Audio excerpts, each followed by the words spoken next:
Ghost Hunting in New England, your favorite spooky podcast.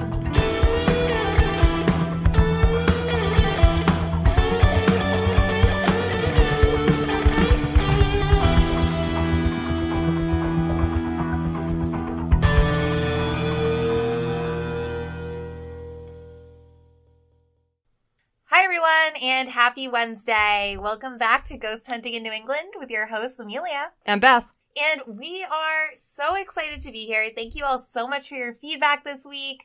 We've gotten a lot of really good stuff. We're going to go over a lot of it and answer some questions at the end of the episode. We've had just an awesome time. So many people responded to our ghost hunt in Weymouth, Massachusetts last week that we played. And we've had some awesome conversations about orbs. If you haven't checked out that episode yet, please, after this one, keep going, listen to that one. We have a very special guest today, Beth. We do. We have Will Fox from the Long Island Paranormal Investigators. Hi, Will. Hey. How you guys doing? Good. Thank you so much for coming on our show. We really appreciate it. And My pleasure. if you are with the Long Island Paranormal Investigators, which isn't in New England, and we acknowledge that right off the bat. However, I just want to point out Amelia and I are in New England, so we are still ghost hunting in New England. We're ghost talking in New England. We're ghost talking in New England. I like that. Will, how would you start off and tell us a little bit about what the Long Island Paranormal Investigators are all about? All right. So Long Island Paranormal Investigators started in 2003.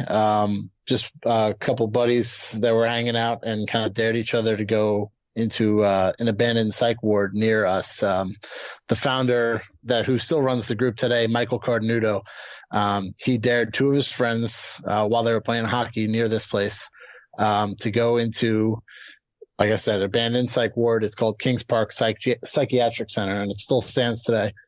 And so he dared the two of them to go in there by themselves with a camera and just, look around. It was actually during the day. It wasn't even at night.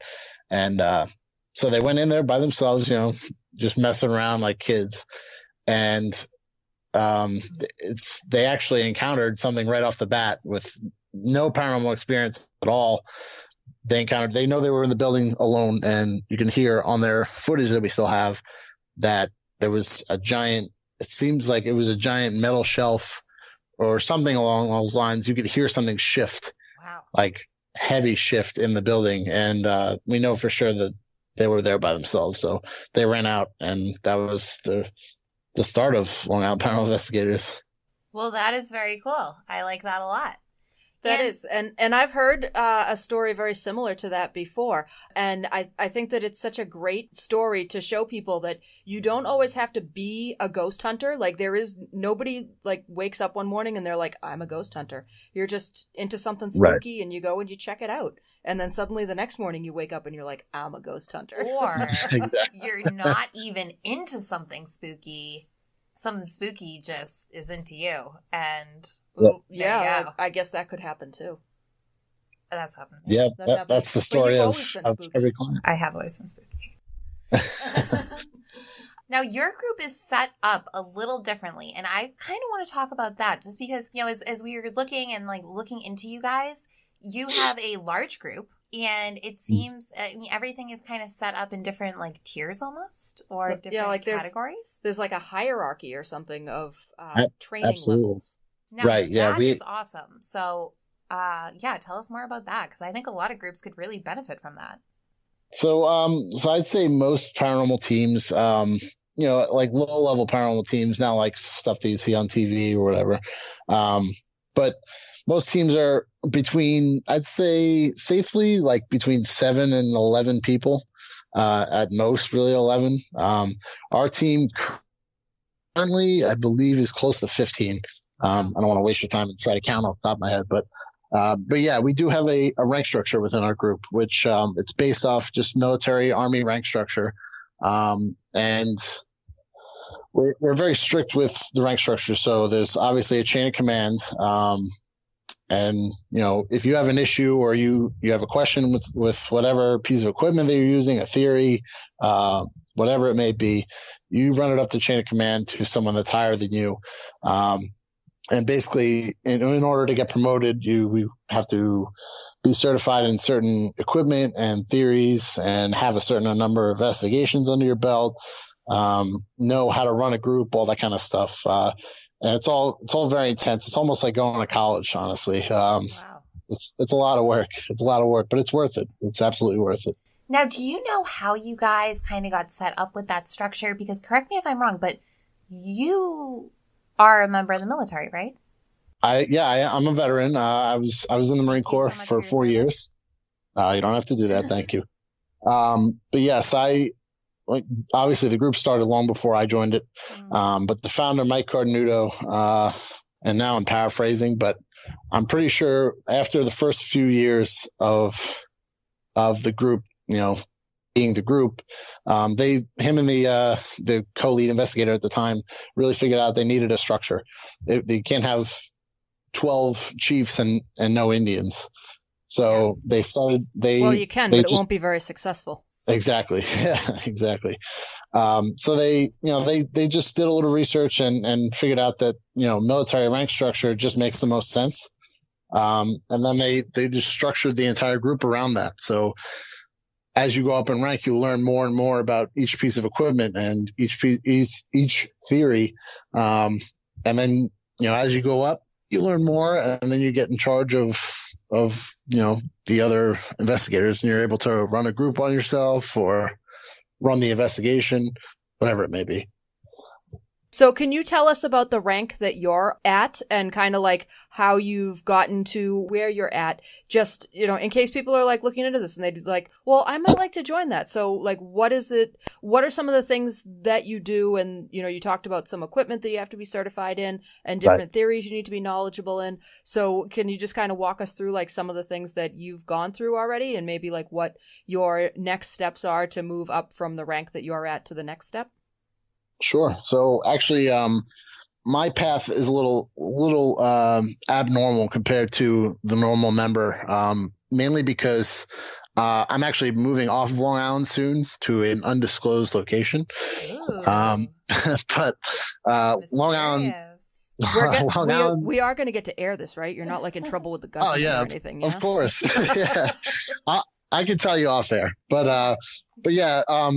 Because as of right now, the founder doesn't really want to branch out and then tell people exactly where it is yet. But Long Island Paranormal Investigators' first branch off of Long Island will be opening when I open it up, when I move. So I've been a part of the group for a year and a half, and normally that's not enough time to be able to run the group. But the founder, when I told him I was moving, he offered it to me. He said that I've, I don't mean to toot my own horn, but he said I've been, just dedicated with the group. Dedication is really the main thing. Just having the interest and being there and doing the work. So I told him I was moving. It was actually a really sad time for me, but and then he offered, do you want to open up a new branch? And that's the first time he's ever asked anybody that. So obviously, without a doubt, I want to do that. Very cool. Congratulations. That's awesome. That's Thanks. Great. Franchising. The first franchisee. So, that's exactly right. So normally a member in the group that's been in for a year and a half wouldn't be at the level that I'm at now. I'm a staff sergeant, which is pretty high up. Normally, to put it into perspective, someone that's at my level who's not opening up a branch would probably be about 3 ranks below where I'm at now. Wow. It's just, I'm learning a lot of stuff behind the scenes that the higher investigators, deal with on the daily, and just an accelerated learning process because I will be moving soon within the next few months. Okay. And so have you basically worked through the steps below where you're at an accelerated level, or are you just hopping steps as you go? Oh, no. Every single piece of equipment I get certified in just as if it would be anybody else. Michael Cardenuto would never have me skip steps. And even if he offered it, I would never do that. Okay. Just because I want to. It makes sense. But no, I'm trying. I am doing it at an accelerated rate, but I'm still learning everything else that anyone else would. I just have to absorb it a lot faster. That's all. Okay. Cool. So what kind of equipment are you certified in? Well, we use a very wide variety of equipment, and one of the things Mike says is he's fairly confident that there are not very many paranormal teams out there that use as much equipment as we use. It's just a wide spectrum of equipment. We have probably half a dozen at least thermometers. We use barometers, compasses, Geiger counters of all different kinds, detecting gamma radiation, beta radiation, microwave radiation. We use, like I said, thermometers with ambient thermometers. We use surface thermometers.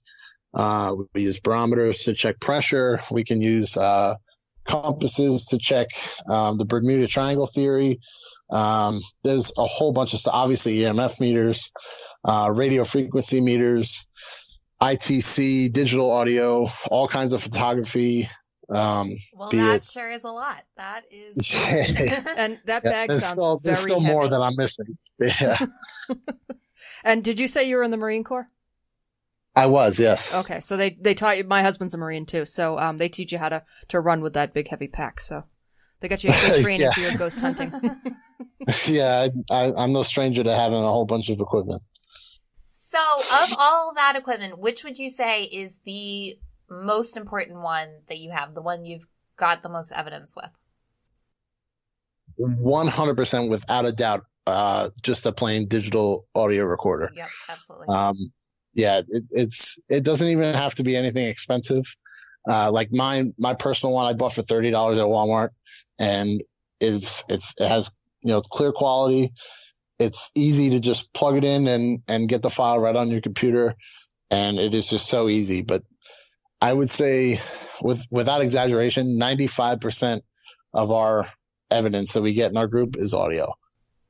Nice. Cool. Yeah, I'd say that's because that's one of the things that people always talk about, like, especially like, oh, how much equipment do you have, things like that. Like Beth and I, when we go out, we have a recorder, we have an EMF reader, and we have a camcorder, and that's like it. That's more than enough. Yeah. More than enough. You mentioned a ghost hunt you were recently on where something spooky happened and thinks that might be messing around with our stuff over here. So could we get a little more info on that and tell us what happened? First of all, I want to say that was completely in jest. I don't think that yeah, I don't want anybody to say that I'm losing my mind or anything, but no. But yeah, You're so in good there's company, a don't worry. There's a location that Long Island Paranormal Investigators is currently we do a public paranormal investigation every month. So every month we go to this location. It's called Rogers Mansion. It's part of the Southampton Historical Society, and we basically sell the mansion will sell tickets. And it's usually about 20 people, and we'll have 5 people with each investigator, and we just do a paranormal investigation as if we normally would. But the only difference is we have, obviously, the public with us. So it gives people an insight to true paranormal investigation, not just what you see on TV. And a lot of people realize that it's not as exciting as bricks getting thrown at Zach Bagans. Right. But nothing's as exciting as Zach Bagans. Okay. How long are his episodes on TV? 30 minutes? Yeah, 30 minutes, and he seems to get an incredible amount of evidence, which is amazing. Well, I mean, it must take him 2 months of 90 demons and maybe a witch and Yep. Oh gosh, that guy and a lot of cocaine. At this mansion, we do the public investigation, and then everybody leaves after I believe it's like 11 o'clock or something like that. And then us as a team, obviously, we're dedicated to the field just in general. Also, we take the advantage of just doing the investigation ourselves after everyone leaves. So one of the places that we can't bring guests is in the basement of that location. Now, there's never been any claims in the basement before. The only reason that we were initially called to this location was because there were a few shadow people sightings in the main hallway on the main floor. Oh, cool. But other than that, there was really not a lot going on in there. So the first time that I went in the basement, I didn't